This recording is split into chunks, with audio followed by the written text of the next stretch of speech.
welcome this morning to Frank Talks and getting to know our new faces in the legislature. And we're going to start with our Did You Know program and Nancy Conway, one of our board members. Good morning, everyone. Okay. Can those of you in the back hear me? Great. Then I'm using this thing correctly. All right. Now, did you know is a quiz question that we offer once a month at the beginning of Frank Talks. The person who answers the question correctly first receives a prize. And I'm going to ask Mindy to be sure and look for the hands and the answers, okay? Because I don't want to get in trouble like I usually do. All right, now, we know that February is Black History Month, and the Black Tile Fair held recently in Franklin kicked off Black History Month here in Williamson County. 700 people attended this event. That event benefits the African American Heritage Society, the McLemore House and Museum, and the Merrill Williams House. Okay, are you ready for your quiz question? Okay, what year was the first Black Tile Fair?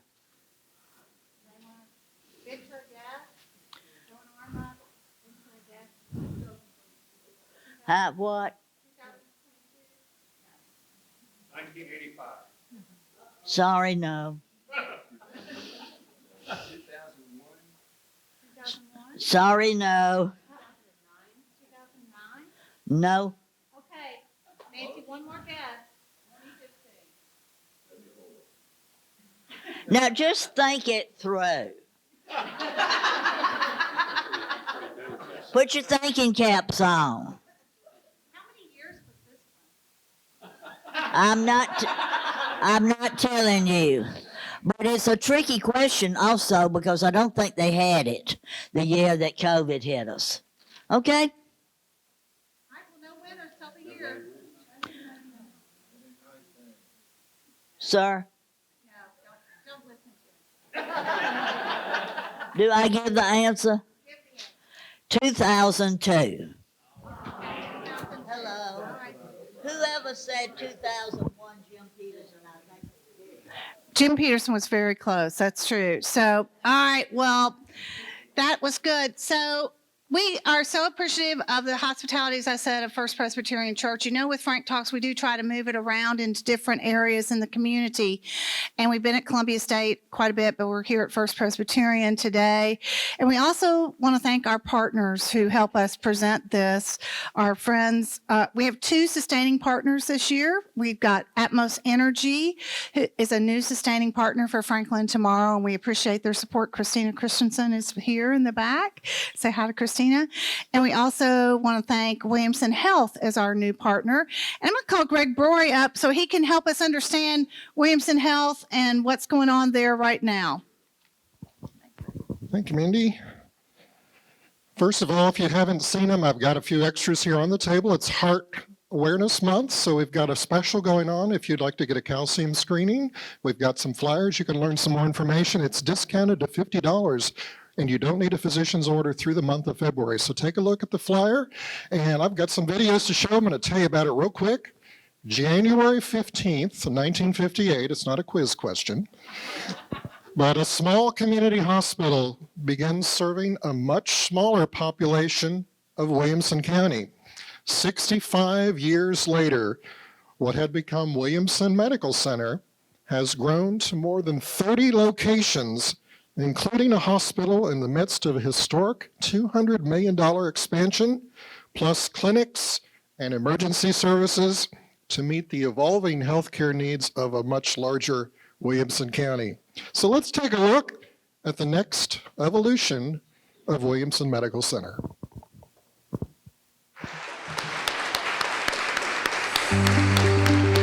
Being able to go out there with a new brand, a new logo, and really talk about who we are as an organization, not just a hospital. Even though the hospital is such an integral part of Williamson Health, we're bigger, we're more regional, and we need to represent that. 65 years ago, we started as a 50-bed small community hospital, Williamson County Hospital, over in West Franklin. And since that time, we have grown into this regional healthcare system that includes multiple different services across more than 30 different locations. And so it was important to us to sit back and think about where we've been, where we are today, where we're going in the future with the expansion that we've announced, a $200 million historic expansion. This new brand, Williamson Health, is the parent brand that encompasses all of the different services, all of the different healthcare entities and partners we have.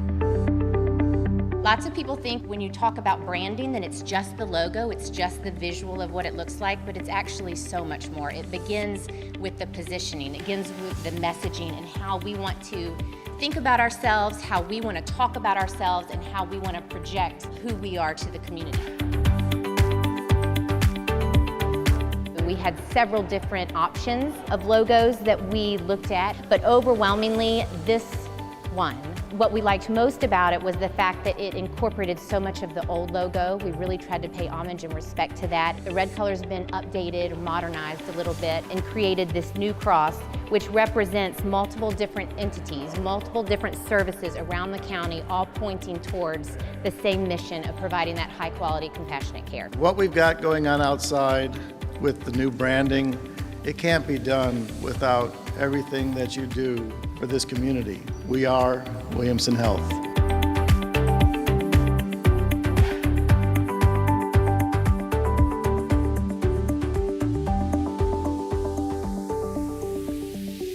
And we have a brief commercial that we're going to show. Williamson County is a community unlike anywhere else. But that's not news to you. It's why you chose to live here. Hardworking, humble people who share a deep commitment to making their community better every day. We know this because, just like you, we are Williamson County. Williamson Health has been dedicated to serving Williamson County for more than 65 years, growing and transforming right along with it. We put our heart and soul into helping our friends and neighbors. Whether we're caring for patients, supporting our local high schools, or partnering with local nonprofits. For us, it's personal. We believe you should have the best possible care right here at home. After all, your family is here. Your memories are here. Your community is here. Your heart is here. You shouldn't have to go anywhere else to get the care you deserve. Williamson Health is committed to providing world-class care that's close to home. With our award-winning hospital, Williamson Medical Center, strategically located physician practices, the renowned Bone and Joint Institute of Tennessee, state-of-the-art EMS stations, and so much more. No matter where you are in Wilco, exceptional care is here.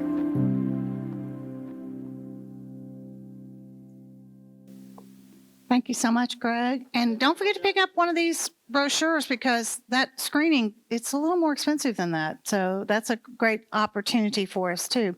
So also our presenting partner for Frank Talks is Renaissance Bank. Harrison Crabtree and his crew are here. Harrison, welcome. Thanks, Mindy. For the folks that don't know us, we have two locations here, one downtown Franklin and one off of Carruthers. We're in 5 states. We're about a $17 billion bank. We're a regional bank. So we want to take care of you all. And today we got Tony, Tina, and Diane here from our group. So we want to treat our customers the way you want to be treated. So come by and see us. Thank you so much. And really, that does make it possible for us to present these events, to have those sponsors and have those partners. And we appreciate our coffee sponsor, which is Lion Leadership Group, which is the McDonald's franchisee here in Williamson County. And so we appreciate their support in presenting good coffee in the morning. I think it's, it's a nice thing to do. So I'm going to sit down now and have a conversation with Representative Gino Bulso a little bit, and then he's going to give us some great information as well. Make sure that's on the bottom there. And I love this crowd here today, and I am sort of afraid they're going to pick their chairs up and go outside, though. I'm not sure. It's such a beautiful day. But Gino is our newly elected representative for District 61 in Williamson County. Tell us a little bit about yourself, but also tell us a little bit about District 61 itself, the boundaries a little bit and where it sits. Sure. Both District 61 and I have changed over the years a good bit. With the most recent redistricting, we've got in District 61 most of the city of Brentwood. It goes out about as far as the Governor's Club, and then everything east of the Governor's Club is in District 63, which is Jake McCalman's district. And then our District 61 goes all the way across Old Hickory Boulevard west to Vaughn Road, where you have the Horseshoe Bend subdivision, which I've walked through many times. And it goes south all the way down to Sneed Road, and then it goes farther west out Sneed to Temple Hills. And then once you get out to Temple Hills, it kind of follows a path south to Highway 96. It picks up all of downtown Franklin and then goes over to I-65. So it's a pretty good chunk of territory. It's most of the city of Brentwood and a good chunk of Franklin. And I've lived in Williamson County with my wife Kathy and our 5 kids for about 28 years now. We moved to Brentwood back in 1994. All of our kids were raised here. All of our grandkids, which number 7 now, are here in Middle Tennessee area. I've worked as an attorney for all of that time. I went to law school at Emory Law School in Atlanta and graduated in 1986. Kathy and I got married just 3 weeks after I finished law school, and I started for my first 20 years at a large commercial firm that at that time was known by the name of Bolt Cummings, Connors and Berry. And for the most part, we helped families, small businesses, and some large businesses with whatever litigation needs that they had. And then at some point, the firm Bolt Cummings merged with this firm out of Birmingham by the name of Bradley Arant, and that occurred about 2008. And when that happened, some of us who wanted to remain under local control kind of split off from Bolt Cummings, and our office is now in Maryland Farms. And we've got 6 attorneys at our firm, a couple of paralegals, legal assistants, and we actually work right there at the corner of Franklin and Maryland Way in the Ramparts building, providing legal services to as many of our great families and individuals and small businesses and some large businesses as we can. So I've looked at your bio on the state website and, of course, on your website. Did you need a new part-time job? Because it seems like you're pretty busy, but this being a legislator is a part-time job, right? I was pretty busy to begin with. I didn't need anything else to do, but we'll get into the reasons why I actually stepped into the political fray and am here with you, lovely ladies and gentlemen, this morning. But no, the law practice was a full-time job. I did have to move all of my trials that would have been from January through mid-May after our legislative session, because our legislative session runs 45 legislative days, but we don't meet every day of the week. We just have 3 legislative days each week. So it'll go until late April or early May. The last trial that I had before the session started was one that kept us pretty busy. It was a securities fraud case that the Securities and Exchange Commission had brought against one of our really good corporate citizens here in Williamson County, alleging securities fraud, violation of this thing called the Investment Advisors Act of 1940. Fortunately, that was a 2-week jury trial in federal court, and the Securities and Exchange Commission walked away from the trial very unhappy, as they should have. Our clients had done nothing wrong, and they were vindicated by the jury on all counts as to all defendants. Excellent, and that's great. So tell us a little bit, answer the question that we sort of alluded to. You didn't need a part-time job, so why did you decide to run again? This was your second time as a candidate, I believe, for this seat. Why did you want to be the representative for District 61? You're right. Mindy, I came up a little bit short in 2018. We had a vigorous election back in 2018. There was a total of 6 of us in that race. I finished second. Brandon Ogles came out on top. And I went ahead and decided to run again last year because it seemed to me that what caused me to run the first time in 2018 was only a problem that was getting worse and had gotten worse over the last 4 years. And so I went ahead and threw my hat in the ring and went ahead and canvassed all over the district once again, met thousands of folks at their door, and just developed, I think, not just a love for the people in the community, but also just for the business that we were in, because it's really an honor to be able to be up in Nashville, in the State House, walking through those doors and actually deliberating on and voting about the laws that govern the way we live. And we'll get into this in a little bit of time, Mindy, but our state government is very well run. Our local governments are very well run, but it's our federal government that's the big problem in the country. Everyone knows that we've got a problem with out of control federal spending. Everyone knows we've got a deficit that's way too large. It's almost $32 trillion. It threatens the economic security of our children and grandchildren, especially in this environment that we have of rising interest rates.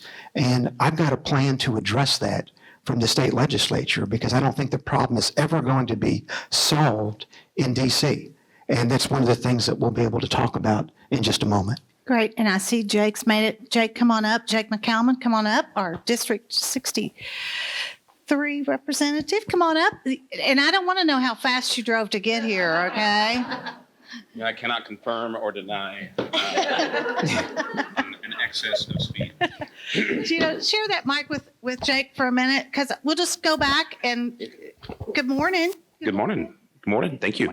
I'm sorry I'm late. You had on a tie and everything, and you were at home working, right? It's amazing how fast you can move in panic. Well, no need to panic. So we started by asking Gino to tell us about his district and himself, and he gave us a little background, because some of these people, for both of you, are not your constituents, but they are here today to learn more about you and how to interact. So tell us about your district, District 63, and yourself. Okay. Well, I am Jake McCalman, representing District 63. That's going to incorporate the eastern portion of Williamson County, so southeast Brentwood, East Franklin, so McKay's Mill, Ladd Park, those neighborhoods. I get all of Williamson, Nolensville, portions of Arrington, College Grove, Triune area. I think it's the best part of Williamson County. My colleague to the north may disagree with me, but And Sam Whitson would disagree. and Sam certainly would disagree. We all have the best part of Williamson County because it's Williamson County. My background, prior to the pandemic, I was in the corporate world. Now I've got a very small business that I operate. I'm an employee of one, but I worked operations and sales management is really my background. If you'd asked me 3 years ago if I would have ever thought about running for office, I'd probably have said you're crazy, and who has time to do that? But circumstances change, situations change, and I've always been of the mindset, if not me, who else? So we prayed about it, talked with my wife about it, and took the plunge. So tell us a little bit about your family and how you came to Williamson County, what you've been involved in, that kind of thing. Sure. So I've been married for 16 years this June. My wife's a pre-K teacher at Rolling Hills Community Church. I've got 3 beautiful daughters in Williamson County Public Schools, and couldn't be more proud of them. Problem that I've got is they're all 3 beautiful, and they're all 3 boy crazy. So, yay for me. But that was my real reason for wanting to run. I mean, Tennessee, we lead the nation in many ways. We have a strong state. I ran because I wanted to help safeguard what we have and leave a strong Tennessee for future generations. I'm going to grow old and retire here. My kids are going to grow up and hopefully want to stay here, so I don't have to chase them all over the place. But we need to leave a strong Tennessee for future generations. And that was my inspiration for wanting to run. So I'll just ask you, we ask people to submit questions and then we have developed some questions, but I would want to ask you both, how do you plan to know what your constituents want you to do and represent your constituents? And do you think overall your district is made up of a homogeneous group of voters? I think the best way to represent your constituents is to know your constituents. If you can't, plenty of people get up and, hey, I'll always be available, be accessible, I want to talk to you. And then, and we've seen it, as soon as you get elected, the door shuts and they don't ever want to talk to you again until it's time to get reelected. I hope I never end that way. I want to be able, the job is to represent your constituents. The day you're not doing that is the day you don't deserve to be there anymore. You do that by being involved and not showing up late. I already explained that if it's not on your calendar as a legislator, it's not really real, right? If it's not on your calendar and you're on the phone with your tax accountant, you get a little sidetracked. But you stay involved. You talk to your people. You show up. That's something I've tried to do, and over the course of the campaign, I worked to try to be at least almost everything. To the second point, do I think my district is a homogenous group of voters? Absolutely not. You've got people who've been here for their whole life. You've got people who've been here for 5 minutes. They've got people who've got different concerns on different issues. I think that, a lot of people in my district probably agree on most issues the same way. That I would, at least. Obviously, they put their trust in me to choose me to represent them. But you're never always going to agree 100% of the time on 100% of the issues, and I would say they're not a homogenized group of people. So. And you can take a breath now, Jake. It's all good. Okay, there's some water, and somebody will bring you a coffee if you want. Somebody will bring you some coffee if you need it, but I don't think you need any caffeine right now, for sure. So, Gino, how do you plan to know what your constituents want and represent them? And do you think your group is a homogenous group of voters? Wendy, one thing that we started as soon as I was elected was a plan to stay in touch with our constituents as much as we possibly can. And one of the things that we decided to do was to host biweekly town halls at our law firm. So we have an advantage that we've got a nice office with spacious conference rooms. And so on February the 3rd, we put on our website, our Facebook page, and to our email list, announcing that we're having our first town hall on February the 3rd, which we did. It was an overwhelming success. We had an overflow crowd. We had a nice big electronic screen where I could kind of walk through the bills that had been debated in some of the committees that I'm on, and then preview what's going to be coming up in the next 2 weeks in the General Assembly. And so this coming Friday, we're doing this again. We're going to have another town hall at our firm at 155 Franklin Road, just down the street. And we're going to be going over what just happened this week in the General Assembly on the bills that are important to our constituents, and then previewing what's going to be coming up next week and then the following week. What time is that? That's going to be 1 o'clock on Friday. And if I don't have your email address or you didn't get the first email blast and you want to be on the list, please come up and see me before you leave here. And we've got a nice sign-up sheet where I'll make sure we get your email address so we can keep you advised of all of those town hall sessions. And we're going to continue doing that even once the session ends, all the way through the summer months and the fall, because there's a lot of infrastructure work, if you will, that goes on in the General Assembly preparing for the next year. And then with regard to whether our district is homogeneous, I'd say yes and no. I think on the broad issues, the answer is yes. I think everyone understands that what makes our community so wonderful is the family nature of it. We've got wonderful families in Williamson County. That's really the backbone of our community. And what I'm doing in the General Assembly is analyzing every bill that I vote on or that I introduce and saying, how is this going to affect the family? Is this going to promote the interests of the family? Is this going to make our families and our community stronger?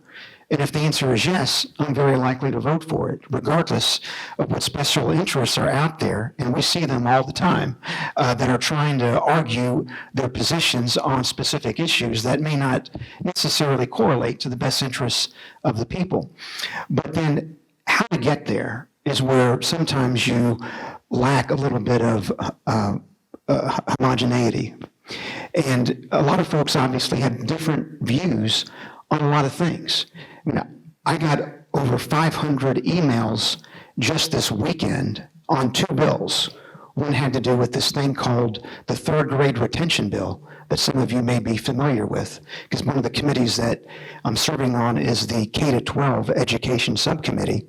And then there's another bill called House Bill 1 that is a bill that seeks to make unlawful the gender mutilation surgery that was going on at Vanderbilt last fall that created so much controversy in the community. Those 2 bills alone generated about 500 emails just to my legislative email account this weekend. And so I think folks have as the goal, let's do what's in the best interest of the family, but sometimes how we get there is where folks tend to differ. So you mentioned committees, and I'll just review this for everybody here. Representative Bulso is a member of the Civil Justice Committee, a member of the Education Administration Committee, a member of the Government Operations Committee, a member of the Civil Justice Subcommittee, a member of the Joint Judiciary and Government Committee, and a member of the K-12 Subcommittee. And Representative McCallman is a member of the Education Instruction Committee, a member of the Government Operations Committee, a member of the State Government Committee, a member of the Corrections Subcommittee, a member of Education Instruction Subcommittee, and a member of Joint Judiciary and Government. And Jake, I'll start with you.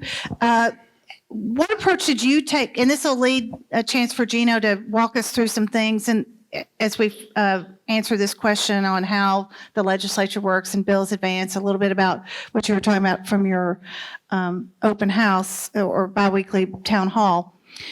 What approach did you take to crafting legislation in your first session, and did you have some guiding principles or topics? Gino mentioned families, obviously. Did you have how many bills do you have out there right now, and did you have some guiding principles or topics as you crafted legislation this time? You know, I've got 8 bills pending right now. A lot of what I'm carrying is procedural, very, very, very uncool, very unfun. There's nothing real exciting about the things that I'm carrying.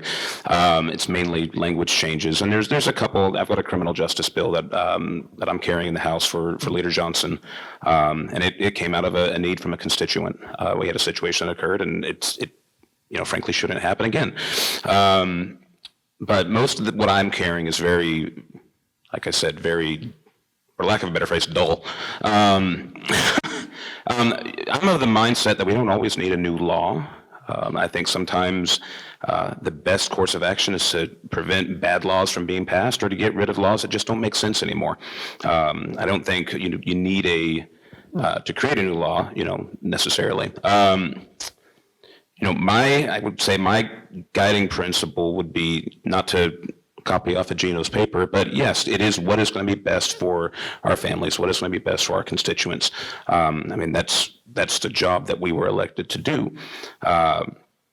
So that would be, what's right and what's going to be most beneficial to the people that I'm chosen to represent. So Gino, what approach did you take to crafting legislation, and did you, as you mentioned, you had some guiding principles, but tell us a little bit about the process as well. Sure. And if I could have an HDMI cable, Emily, it would be wonderful. Thank you.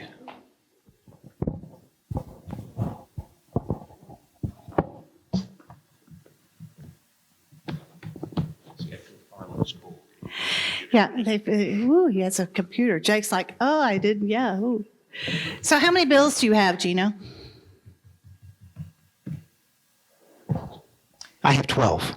12, okay. But I had about a 4-year head start on this because I had some things I wanted to do back in 2018.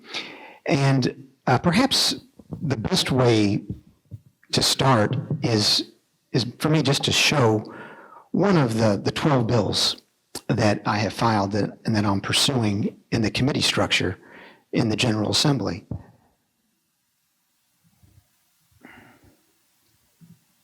This is House Bill 38 that I have filed in the House. And just a little bit of background about this. As all of you know, our state government has got a dual focus.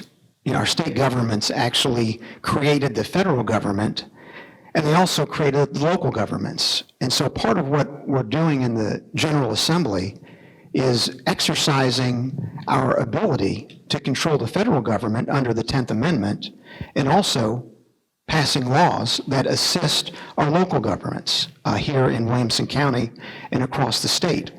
And the bills that I've introduced recognize this dual focus. Some of them are very big in scope and very aggressive and very bold.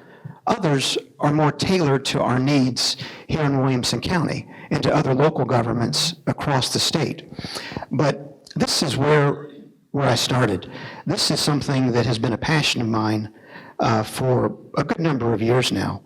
One of the things that I have introduced a bill to do is to amend Section 8-6-106 of the Tennessee Code. Now, likely very few of you are familiar with that particular provision. It's an interesting provision. It allows the governor of our state to appoint counsel in addition to the Attorney General to represent the state of Tennessee in court, in state or in federal court.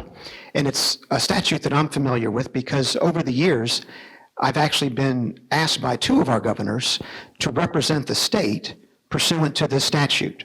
Once by Governor Sundquist back in 2001, when a group of optical retailers were challenging the constitutionality of part of our optometry law on the basis that it violated this thing called the dormant aspect of the Commerce Clause, Article 1, Section 8, Clause 8 of the U.S. Constitution. And then in 2013, Governor Haslam asked me to represent the state on a very similar issue. But the statute does not have a corresponding ability for the General Assembly to represent the interests of the state of Tennessee in federal court should the need arise. And so what I have done is to introduce a bill that amends 8-6-106 so that the Speaker of the House and the Speaker of the Senate jointly, in their judgment, can retain additional counsel to prosecute an action against the federal government on behalf of the state should the need arise. And in my view, the need is not just here, but the need is overdue. I mean, do any of you believe that our federal government spends too much money? Okay, I see plenty of hands. Do any of you agree that our federal government taxes too much? Do any of you agree that our federal government taxes so much that it's difficult for local governments to raise the funds that it needs to handle growth like the construction of schools and keeping up with infrastructure to manage our growth? And this has gone on for far too long.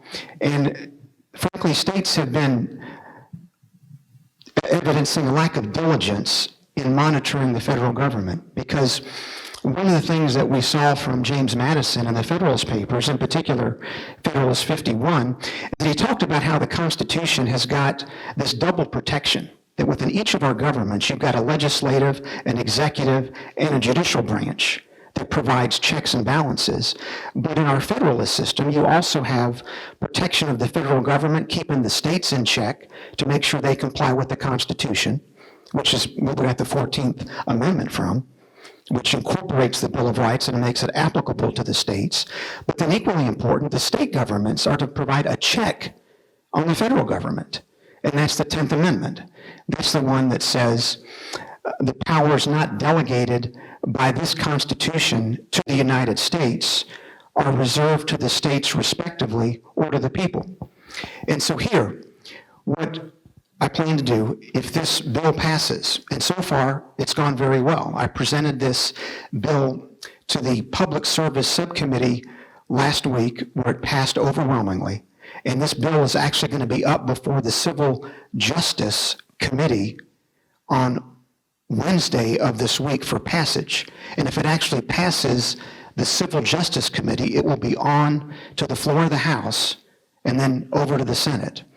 But we've got a need for someone to step in and take the federal government by the reins and bring it back to where it needs to be with regard to spending. Because interestingly, our federal government only has the power to spend money on three things. And this is all set out in Article 1, Section 8, Clause 1 of our Constitution. The federal government can spend money to pay the debt, to provide for the defense of the country, and three, to provide for what's called the general welfare. General welfare was a defined term in the 18th century, and James Madison knew exactly what it meant because he wrote it. And it simply was a term that was used to describe the fact that the federal government had the authority to tax and spend money to implement the powers enumerated in Article 1, Section 8 of the Constitution, but not beyond. And interestingly, for the first 136 years of our country, that's the way that general welfare clause, which is also known as a taxing and spending clause, was known. Throughout our history, all the way through the 19th century and up until 1936, our Supreme Court restricted the federal government in its taxing and spending to those powers enumerated in Article 1, Section 8 of the Constitution. But then in 1936, the Supreme Court, in something called the Butler case, got away from James Madison's view of the general welfare clause and actually embraced a different view that looked upon that clause as being a new and expressed grant of power and authority to the federal government. And this was part of the New Deal era of legislation. And then since 1936, look at what has happened. Our federal government has exploded, both in terms of its size, its taxing, its spending, and its reach. George Washington managed our country with just 4 cabinet officers. He had, as you recall, he had Thomas Jefferson as a Secretary of State. He had Alexander Hamilton as a Secretary of the Treasury. He had Edmund Randolph as his Attorney General, and he had Henry Knox as a Secretary of War. Now we've got over 30 cabinet-level positions in the federal government, where the federal government is getting into areas that it was never intended to under the Constitution.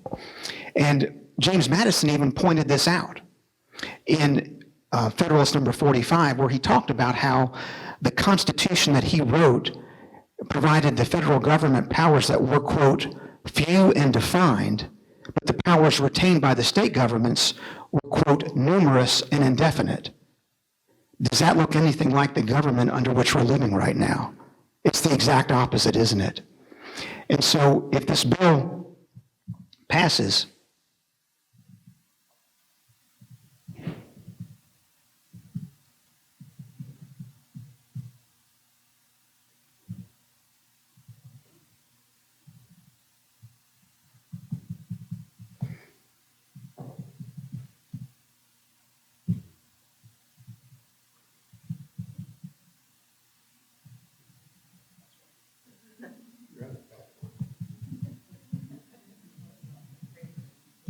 Technical difficulties. yeah, it's one of those things that It's Monday. I'm right-handed and doing it, my left hand isn't working. But if the bill passes, which we expect it to, I'm going to go to Speaker Sexton and Lieutenant Governor McNally and say, our governor in his State of the State speech, which was just excellent, talked about how Tennessee was leading the nation.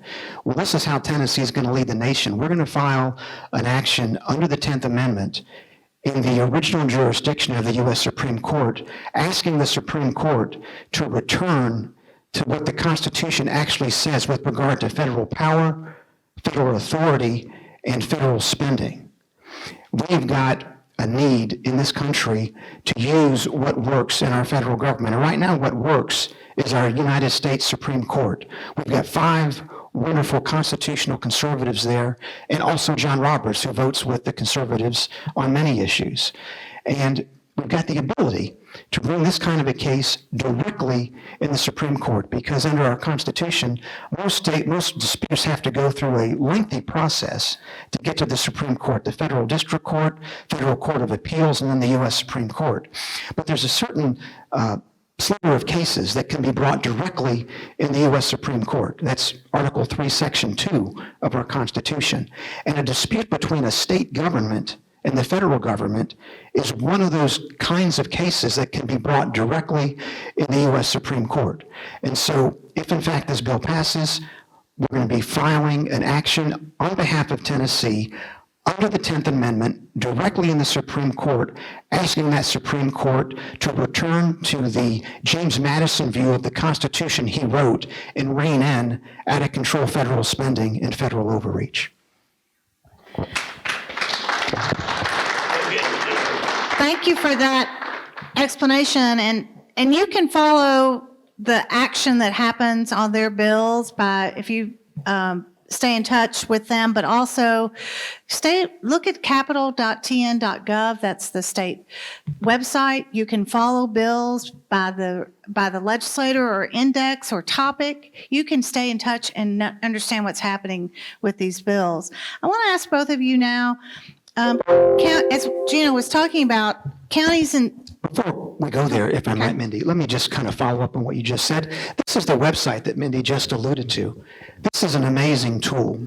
This is capital.tn.gov, and it's so easy to work this. If you just wanted to check the state of a bill, you would just type in House Bill 0038, the one we were just looking at, and voila, you would get the entire history of that bill from the beginning of our assembly on January 10 to the present, and you could even pull up the actual text of it. And if you don't know what the House number is on that, you can go to their legislator profile, and it has a section for their bills. Then you can get the title and get the number to look that up or follow it if you're interested in staying aware of what's happening. And there's one very powerful tool that Speaker Sexton just made available to the public this year. And this is actually how the legislators, how Jake and I keep up with what's going on in our House. We go to this website, and you can go Committee, House, and then there's this thing called the House Dashboard. We click on House Dashboard. The first time you go in, you'll have to get a password and an email address, a user ID, but you log in. And then once you're in, you actually see what's going on in the General Assembly every day of the week. Like, for example, the Finance Ways and Means Committee is meeting at 9 o'clock, and then at 5 o'clock, Jake and I will be going into session. But tomorrow, there's a calendar over here, and we can click on Tuesday, not the 7th, tomorrow is the 14th. Valentine's Day. And this will go ahead and give you a listing of every committee that's meeting. I'll just go here to K-12 subcommittee, and what bills are being debated by that committee. And you can actually watch these live on television. Just click on the video link. So if you are someone who has an interest in keeping up with what's going on in the General Assembly, you have as much information through this dashboard as Jake and I do about what's going on in the General Assembly. Thank you so much. And it's a very valuable tool and great information for you. I do want to ask both of you, counties and cities, and Jake, or Gino, you were talking a little bit about how government is structured, but counties and cities are obviously creatures or creations of the state, and through state shared taxes and funds received some of their revenue. Governor Lee has proposed a 3-month suspension of sales tax on groceries, which could have a deep impact on cities and counties like Franklin and Williamson County, which are heavily reliant on sales tax. Would you support a plan to hold local governments harmless from revenue loss? And what would that look like? Because it could come back on local citizens if that state shared or sales tax money is not available. So how would you support holding local governments and therefore their citizens harmless from this revenue loss? The short answer is yes, absolutely. I mean, I think it's wonderful that Governor Lee's focused on reducing taxes on groceries, but because our local governments have so little places to turn to get revenue, this has to be done in a way that does not harm them. We get our share of the local sales tax revenue, and we have property taxes. No one wants to raise property taxes or sales taxes. So what would need to be done is we'd have to use part of our state's sales tax surplus, which I think we're $500 million in the good area, in the black, above our projections already this fiscal year, which began in July. And so, yes, we need to hold city and county governments harmless, and we need to use our excess sales tax revenues in order to do that. I would agree. I'm of the mindset anytime we can give a tax relief to our citizens, we should. I mean, I tell people I've never met a tax that doesn't make me itch a little bit. So, yes, local government should be held harmless of it, and we have the means to do it. But on the same token, we're putting money back in the pockets of the constituents. So estimates are that Tennessee has infrastructure needs topping $60 billion, and about half of that related to transportation infrastructure. While the full plan hasn't been revealed yet by Governor Lee, do you feel the concepts of public-private partnerships, toll roads, or bonding are viable options for Tennessee, which has never explored or has never had those in the past? Short answer is yes. I can tell you that when you look at places like Dallas, Texas, or you look at Atlanta, I don't know who's driven through Atlanta during rush hour. I mean, it's fun, right? But they've got this handy little expressway, and every time I go through Atlanta, I don't even mess with it. I just hop on it. It's worth it for me to be able to pay a little bit extra money and not spend the rest of my week sitting in rush hour traffic. I moved here from Dallas, Texas, where we have these roads, these choice lanes, and it gets lumped in as a toll road. A toll road, you don't have a choice. You are paying that toll in order to get from point A to point B. A choice lanes mean you have a choice whether or not you want to take it. You have alternate ways of getting there. When you look at the areas, by the way, Dallas has got more people in the Dallas-Fort Worth metropolitan area than the entire state of Tennessee. So you've got 8 million people in Dallas. We've got 7 million people in Tennessee. You look at Atlanta. Atlanta's another huge one. Those lanes are working for people. And as somebody who lived it, I would absolutely get behind it. And in the number, and Gino can correct me if I'm wrong, I think it's $26 billion in infrastructure projects, and that's today's money, y'all. And we get about $500 million a year in TDOT does for, infrastructure projects. So we've got $26 billion in projects needed for road improvements. We only have $500 million a year to address those. If by chance we can find a private-public partnership, that's a mouthful, that we can have somebody else build it and manage it, and that frees up $100 million in capital so we can fix 31, or we can fix Nolensville Road, or we can make other smaller improvements that are, $10, $12 million projects. I'm all for it. I think it helps us. Jim? Mindy, this was one of the issues that generated such an interesting discussion at our town hall on February the 3rd. But the question is, should we do anything about the traffic congestion problem we have in Middle Tennessee and across the state? And the answer is yes. It's obvious. We need to do something. It's only getting worse. And Governor Lee wants to do this in a way that doesn't raise taxes and doesn't add debt to the state's balance sheet. Because right now, we've got only $1.8 billion in debt on the state of Tennessee's balance sheets, which is just unbelievable when you think of the capital demands on the state government across the entire state. And so what he and Commissioner Butch Ely have come up with is essentially a duplication of this system they have in Dallas of using choice lanes, which some people don't like because you have to pay. And so they look like they're toll roads. And at one level, they are toll roads. You have to pay to get on it. And to me, it's the best plan I've heard about how to build the traffic infrastructure that we need to reduce congestion going forward. Now, it's not a perfect plan. There are some things that I don't really like about it. I'm not thrilled with the $300 tax on electric vehicles, regardless of how much those vehicles use the roads. And there are a few other things in the proposal that concern me, but on balance, I think it's an innovative way of using this public-private partnerships to accomplish something that'll be a benefit to the entire community. Because the trick here is that money is going to have to be borrowed to do this in billions of dollars, but it's going to be borrowed by the private entity that contracts with the state to build the roads. It's not going to be guaranteed by the state. It's never going to go on the state's balance sheet. It's going to be paid back over a course of 50 years of these tolls that the company collects from drivers who choose to go faster. So I think we do need to address traffic congestion. So far as I've seen, this is the best proposal.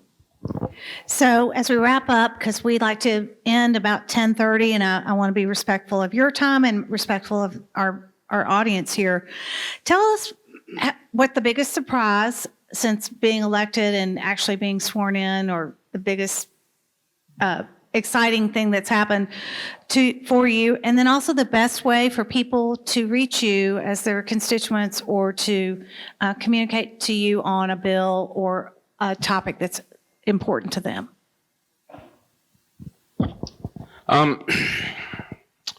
Biggest surprise, not so much a surprise, more so fascination. I mean, it's being able to be a part of affecting the 70,000 people that are putting their faith in me to represent them. That is, I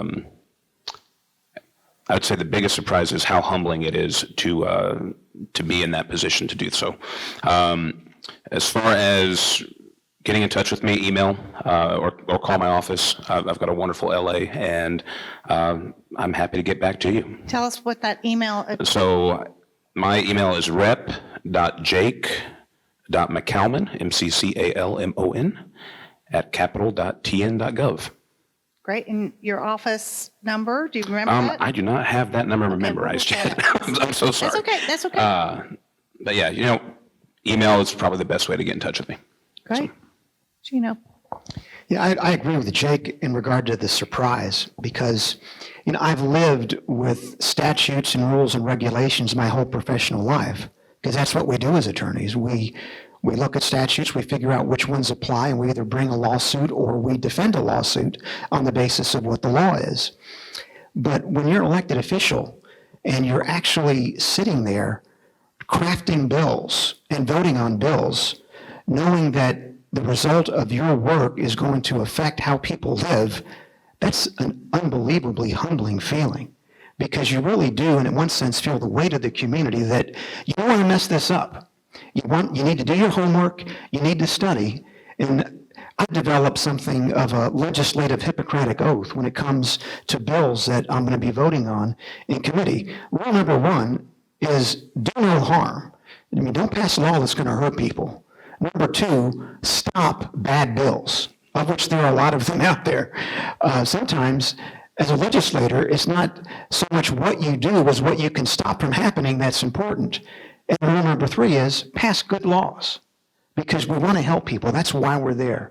This really is the people's house. Jake and I each represent about 70,000 residents of Williamson County, and we take that oath and that commission that we've got very seriously. And we want to take their views, their viewpoints, their values with us when we're casting these votes. So we're going to do no harm. We're going to stop bad bills. We're going to pass good bills. And with the grace of God and all of you, we'll do it right for the next 2 years. And with regard to the way to contact me, I just happen to have my business cards with me. So everyone's welcome to one of these. It's got my office address, my office number, and even my cell number on it if you need to contact me for any reason with regard to legislative matters. Thank you so much. Let's thank these gentlemen, Representative Gino Bulso and Representative Jake McCalmon. And we appreciate your time this morning. We're going to just wrap up by asking people to think about ways to give to Franklin tomorrow and support that. You could have a historic Franklin license plate on the back of your vehicle. And just so y'all remember, Franklin right now is the only city in the state of Tennessee to have its own license plate on the road. There are some other proposals in the legislature right now, and we've given them some advice. It was all true and good, but we told them we hope they failed because we still want to be the only city in the state to have our own license plate. And so we're very proud of that and got that through the legislature several years ago. Also, many of you know that Franklin Tomorrow is acting as the fiduciary agent, supporting the construction of a statue in downtown Franklin honoring Coach Jimmy Gentry and the lost heroes of World War II, those gentlemen and ladies who did not come back. And so we're trying to push that and get that construction and installation in place. The statue is underway, and we hope to have that in place in 2023. And you can contribute and talk to me about how you can support that or scan that QR code. Upcoming events. So last month, whatever. So we were not able to hold Breakfast with the Mayors, which is normally held in the last Tuesday in January, due to inclement or forecast inclement weather. It was not inclement and therefore very disappointing. But that will now be held on February 28th. We'll have Breakfast with the Mayors with Mayor Ken Moore and Williamson County Mayor Rogers Anderson at Rolling Hills on February 28th at 7 a.m. Starts breakfast, 7:45 starts the program. We do stream Breakfast with the Mayors on our website and on our social media pages from Rolling Hills, so please be part of that. And later this week, you will receive an email because you attended or registered for this event, Frank Talks, to participate in what we call our new program called On Second Thought. It is a Zoom-only program where we look a little deeper at some of the issues that were discussed today, and we are planning to have some local elected officials to talk about the impact of legislation and being those creations or creatures of the state and how that can impact you as local citizens. So we'll send an email that invites you to that and gives you that link. Again, it's Zoom only. We don't broadcast it after we have that program. It's about participating and engaging and as a citizen. So, and then you can follow Franklin Tomorrow on any of these channels. Thank you for being here this morning, and thank you for being an engaged citizen.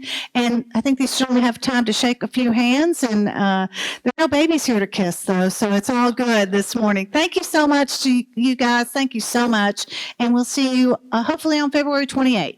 Thanks.